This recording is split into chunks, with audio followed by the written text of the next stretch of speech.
बिस्मिल्लाहिर्रहमानिर्रहीम په خوب کې پخانه کول یعنی غټ بول کول یا دغه شانتي غټ بول لیدل پخانه وغیرہ لیدل د دې تعبیر څه دی ډېر خلک په دې حواله سره تاسو کې او اکثر او بیشتر خلک دا په خوب کې ویني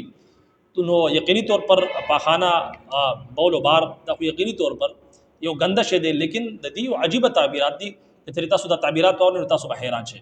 ځکه چې بعض تعبیرات د دې چې کوم دي ډېر بهترین تعبیرات دي ظاهر خبره دي تعبیرات مختلف تعبیرات دي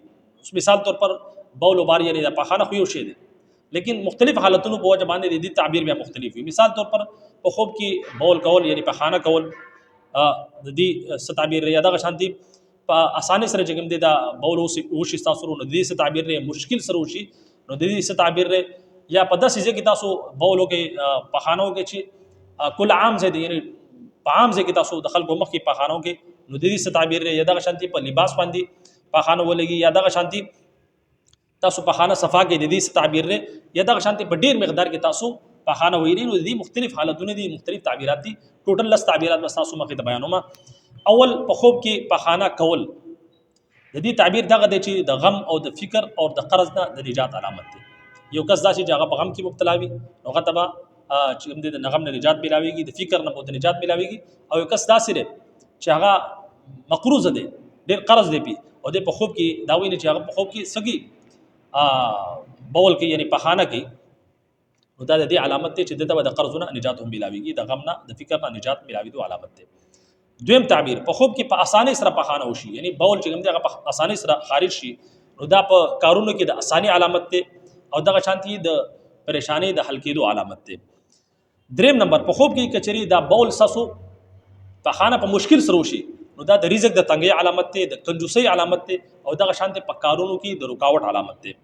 څلورم نمبر په کل عام جگہ کې یعنی په عام ځای کې کل عام د خلکو مخ کې بول کول پخانه کول دا د راز د ظاهر کېدو علامت دی او دغه شانتي د بدنامۍ علامت دی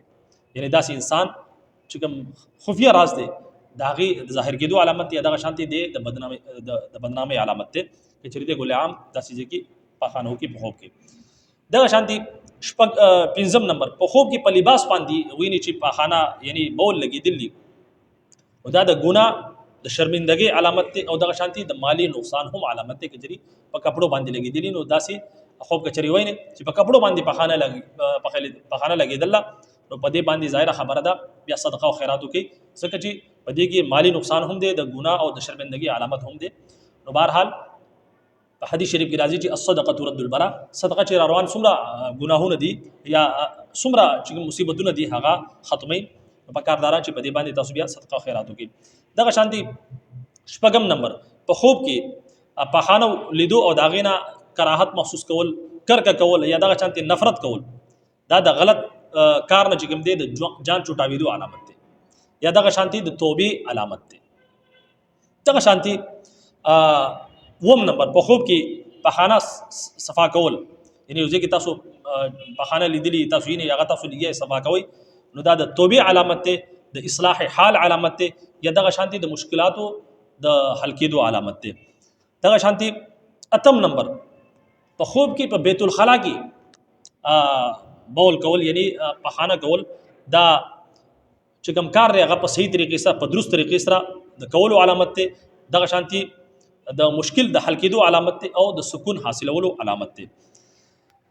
نخم نمبر په خوب کې په ډیر کثیر تعداد سره پخانه لیدو یعنی غول لیدو په کثیر تعداد سره دا په کثیر تعداد سره د مال او دولت حاصلولو یو ذریعہ ده یعنی داسې انسان تبا ډیر په ډیر تعداد کې چې کوم مال او دولت ملاويږي کچري تاسو ډیر زیاته پخانه وینئ او د دې طرف ته اشاره کیږي چې په دغه کې د انسان اسراف کوي یعنی په دغه مال کې د اسراف هم علامت ده بهرحال کچري تاسو ته مال ملاوي شي نو په هغه کې به اسراف نه کوي دا دغه طرف ته اشاره کوي لسم نمبر په خوب کې بدبودار پخانه لیدو یعنی ډیر زیات بدبو تیزي په دې حالت کې لیدو نو دا د حرام مال طرف ته اشاره ده دغه شانتي د ډیر بدنامي چې بدنامه شهرت ته د هغه ملاویدو علامت ته نو دا ټوټل لس مختلف حالتونو دغه مختلف تعبیراتو چې کوم حالت هغه اساسو مخه تمام بیان کړو امید کوم چې د تعبیرات مو په سمجھ کې راغلي اجازه راکړئ السلام علیکم ورحمت الله وبرکاته